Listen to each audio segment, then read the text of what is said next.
Bonjour et bienvenue dans cette courte vidéo dans laquelle je voudrais vous parler de la sauvegarde des données. Alors non pas pour vous préciser du rôle important que joue cette sauvegarde de données, je suis persuadé que vous en êtes rendu compte et que vous avez déjà vécu un événement traumatisant dans lequel vous avez égaré votre dernier travail, vous avez perdu toutes les photos de vacances, ou vous ne retrouvez plus des documents professionnels importants. Et je suis tout aussi certain que vous avez décidé de prendre des mesures pour éviter que cette situation ne se reproduise à nouveau. Aujourd'hui, je voudrais quand même vous adresser une question et vous demander si vous êtes vraiment certain et sûr à 100% des mesures que vous avez prises. Avez-vous la garantie que cette situation ne se reproduira plus? Si c'est le cas, bien, vous pouvez directement stopper cette vidéo, mais si vous avez un doute, je vous invite à poursuivre. Et je voudrais d'abord vous parler de la façon dont on procède généralement pour réaliser nos copies de sauvegarde ou notre backup.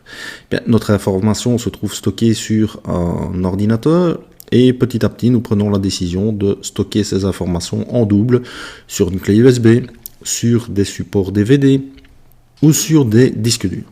Et petit à petit nous nous rendons compte, même si l'intention de départ est bonne, que la gestion devient un peu anarchique et que les supports de stockage ont tendance à se multiplier, à disparaître dans certains cas, à s'accumuler, et l'information est très peu structurée, ce qui fait que par la suite ça devient très délicat, lorsqu'on en a bien entendu besoin, de retrouver l'information, et nous perdons énormément de temps. Le fait de stocker toute l'information physiquement à un même endroit nous pose également un problème en cas de vol, bien entendu si on vole votre matériel et également tous les supports de stockage qui sont associés, il ne servait à rien de faire un backup.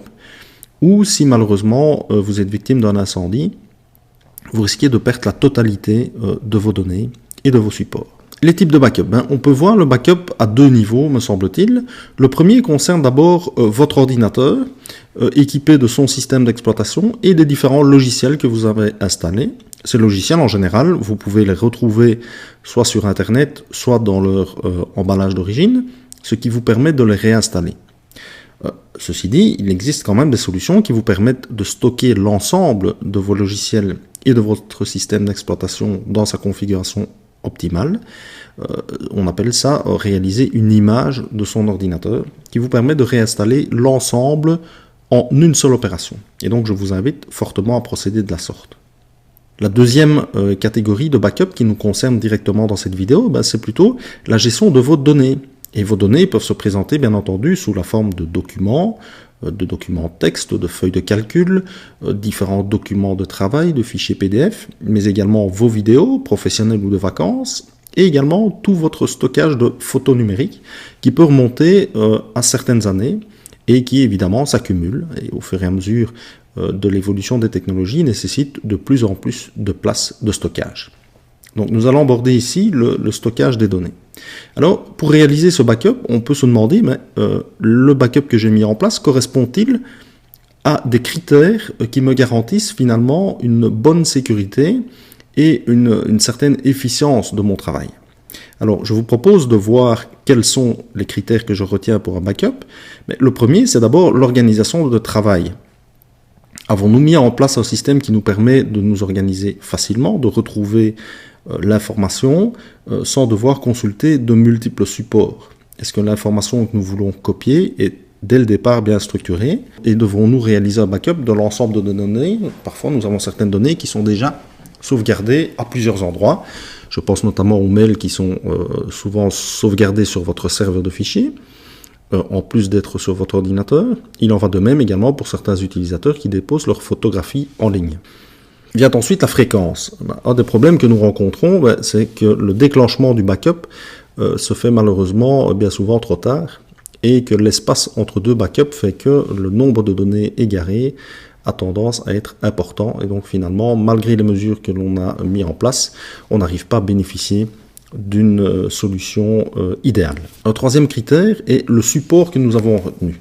La caractéristique de tous les supports physiques, c'est finalement qu'ils ont une taille limite et même si vous décidez d'acheter un support volumineux aujourd'hui, demain il y a beaucoup de chances pour que ce support soit rempli, ce qui va vous inciter à multiplier les supports et donc finalement à devoir gérer ces multiples supports, ce qui ne va pas sans mal quand on a une quantité de données relativement importante. Ces supports physiques, quels qu'ils soient, sont également fragiles et susceptibles de rencontrer des pannes ou de ne plus être lisibles dans le temps. Je pense notamment au support DVD. Au niveau du support également, il faut tenir compte également de la sécurité du support et de l'information que vous déposez sur ce support, à savoir l'information reste-t-elle confidentielle si quelqu'un pouvait prendre connaissance ou pouvait entrer en possession du support sur lequel vous avez stocké vos informations. Ensuite, la restauration. Si nous réalisons une copie de sauvegarde, c'est avant tout pour pouvoir bénéficier rapidement et facilement de cette copie de sauvegarde et de pouvoir retrouver l'information que nous aurions perdue pour une raison ou une autre. Donc le système que nous avons mis en place doit permettre de retrouver rapidement une information et de pouvoir facilement la remettre en fonction. Et finalement, le dernier, c'est le critère de coût. Là, je pense que vous êtes tous persuadés que cela nécessite un investissement par rapport à tout ce que vous avez consenti et dans votre travail et dans votre vie professionnelle et que vous êtes prêt à investir un montant, mais qui doit être raisonnable, bien entendu, que pour pouvoir vous garantir de dormir en paix et de disposer en permanence de toutes vos données. Alors je voudrais vous poser une question par rapport à la solution que nous pourrions mettre en place. Une solution basée sur Internet pourrait-elle convenir et finalement rencontrer toutes les attentes que nous avons énumérées ci-avant?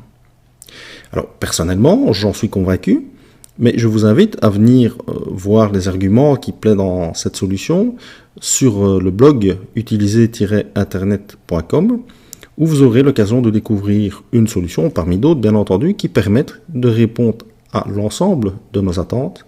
Voilà, je vous remercie de votre attention et je vous invite donc à venir découvrir la suite de ces informations sur utiliser-internet.com. À bientôt!